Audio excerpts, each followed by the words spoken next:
গরম তো বড্ড পড়েছে, তার মধ্যে চারদিকে এত রকম হুমকি দিচ্ছে, হুঙ্কার দিচ্ছে। কি বলবো, নির্লজ্জের মতো সিবিআই, ইডি এবং এনআইএ এরা যে বিজেপির হয়ে কাজ করছে সেটাও চারদিকে বারবার মুখ ফসকে বলেও ফেলছে, একে গ্রেপ্তার করব, তাকে কেটে ফেলবো।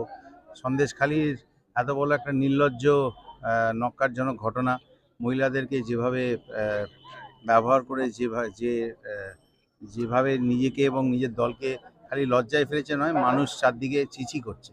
সেরকম একটা অবস্থায় এত গরমে একটু উল্টোপাল্টা কথাবার্তা হতেই পারে। সুরেন্দ্রবাবু তো বলেন, এরকম নয় তো যে সবসময় একটা একটা বেশ একটা সবসময় যে বুঝে শুনে কথা বলেন তা তো নয়।